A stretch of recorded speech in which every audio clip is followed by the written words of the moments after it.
안녕하십니까 구독자 여러분.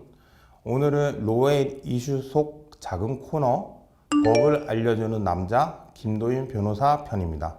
네, 오늘 임성지 기자님께서 함께 하시지 못하는 관계로 오늘 제가 이 로엘 이슈 속에서 법과 관련된 판례나 법적 지식 등을 알려드리는 코너를 마련했는데요. 구독자분들의 반응을 보고 이 코너가 계속 갈 수 있을지 없을지를 판단하도록 하겠습니다. 오늘 제가 처음으로 가져온 이슈는 효도 계약입니다. 많은 분들이 효도 계약에 대해서 들어보셨을 텐데요. 효도 계약은 쉽게 말씀드려서 부모가 자식에게 재산을 증여하면서 자녀가 부모를 부양할 것을 조건으로 내거는 계약입니다. 이런 효도 계약은 보통 구두로 많이 이루어지는 경우가 있고요. 또 이런 구두로 이루어지다 보니 효도계약의 구체적인 내용이 정해지지 않아서 특히 자녀가 어떤 부양 의무를 다 해야 하는지 정해지지 않아서 문제가 발생하는 경우가 있는데요. 이에 대해서 2015년 주목할 만한 판례가 나왔습니다. 판례 번호는 2015년 12월 10일 대법원이 선고한 2015-236141 판결입니다. 이를 간단히 소개해 드리면 원고는 아버지고요. 피고는 자식입니다. 이 사건에서 원고는 어느 교회 성직자였고요. 피고는 사업을 하는 자였는데 이 사건이 발생하기 전부터 원고 아버지는 피고를 위해서 기도도 많이 하고 피고가 물질적으로 힘들 때 본인의 토지 등을 증여해주고 본인의 주식도 증여해주고 기타 등등 많은 물질적 지원을 하였습니다. 그러던 중 이 판례에서 문제가 된 종로구 가해동 주택을 증여하게 되는데요. 당시에도 시가로 약 20억 정도 했다고 합니다. 이 주택을 원고가 피고에게 증여하면서 조건을 내걸었는데요. 그 조건을 말씀드리면 아들은 부모와 같은 집에서 동거하며 부모를 충실히 부양하는 것을 조건으로 이 주택을 증여하고 아들이 이를 불이행할 경우에는 계약을 해지하고 즉시 원상 회복한다는 구체적인 내용이 들어가 있었습니다. 그래서 이 주택의 1층에는 아들 내외가 2층에는 아버지와 어머니 부모님이 하시게 됐는데 자식이 아버지를 또는 어머님을 잘 모셨다면 이런 판례가 나오지 않았겠죠. 아시다시피 아들이 부모님을 잘 모시지 못했고요. 특히 2007년경부터 어머니가 허리 디스크 등으로 건강이 악화되고 그 이후에는 거의 거동도 못하게 됐는데도 아들 내외는 어머니를 모시지 않고 오히려 간병인과 이 아들의 누나인 원고로서는 딸이겠죠. 딸이 어머니와 아버지를 모시는 상황이었습니다.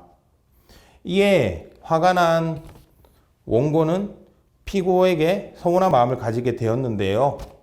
더더군다나 이 아들이 아버지에게 이렇게 얘기를 했다고 합니다. 그 판례 그대로 말씀드리면 당신이 신부야? 천년만년 살 것도 아닌데 아파트가 왜 필요해? 신부 맘대로 한번 해보시지 라고 막말을 했다고 하는데요. 이 얘기가 왜 나왔냐면은 아버지가 서운한 마음을 가졌기 때문에 이 아들과 같이 살지 않고 이제 아들에게 얘기를 했습니다. 이 주택을 다시 되돌려주면 본인에게 주면 이 주택을 매각하고 본인은 그 남은 돈으로 아파트에 가서 살겠다라고 얘기를 했는데요. 그러니 아들이 화가 나서 그런 막말을 했다고 하더군요. 그런 상황에서 결국 아버지는 아들을 상대로 부양 의무를 이행하지 않았다는 것을 근거로 이 효도계약, 증여계약을 해지하고 이 주택을 다시 원상 회복하라는 소송을 제기했는데요. 이에 대해서 우리 법원은 이렇게 판시했습니다. 이 사건 증여계약은 피고가 원고인 부모를 충실히 부양하는 것을 조건으로 하는 것이므로 민법 제561조가 정한 부담부 증여에 해당한다. 부담부 증여에 있어서 부담 의무 있는 상대방이 자신의 의무를 이행하지 아니할 때에는 비록 증여계약이 이행돼 있더라도 증여자는 증여계약을 해지할 수 있으므로 피고가 원고와 원고의 처를 충실히 부양하지 않았다면 원고는 이를 이유로 증여계약을 해지할 수 있다. 즉 이 주택을 다시 원상회복할 수 있다고 판시했습니다. 피고는 항소 및 상고를 했지만 모두 기각이 되었고요. 이 판결은 그대로 확정이 되었습니다. 네, 이 사례에서는 다행히 원고와 피고가 효도계약을 체결하면서 구체적으로 그 효도계약의 내용, 즉 부담부 증여에서의 조건의 내용을 정했기 때문에 이런 판례까지 갈 수 있었지만, 일반적으로 구두로 계약을 하는 경우에 특히 부모 자식 간이기 때문에 이런 조건들을 구체적으로 정하지도 않고 이를 서면으로 남기는 경우도 극히 드뭅니다. 그렇기 때문에 법적 분쟁이 많이 발생할 수밖에 없는데요.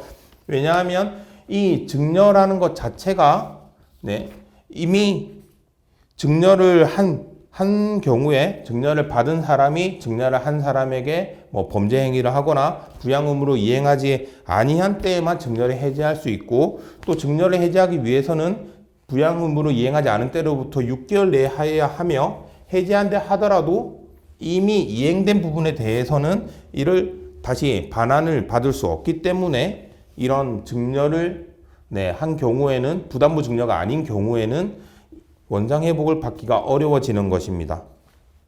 그래서 이런 효도계약을 체결하실 때는 구체적으로 이 부담부 증여의 조건, 즉 어떻게 자녀가 부모를 부양할 것인지, 어떤 방식으로 부양을 해야 하는지, 또 어떤 경우가 부양 의무를 이행하지 않은 것이 되는지, 이런 부분들에 대해서 구체적으로 정하시는 것이 좋고요. 그리고 만약 자녀가 부양 의무를 불이행했을 시 어떠한 방법으로 이 재산에 증여한 것을 원상회복할 것인지, 그런 것들도 구체적으로 정하시는 게 좋습니다.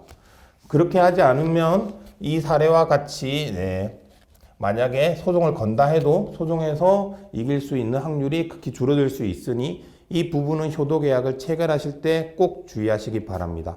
이상 효도계약에 대해 알아봤습니다.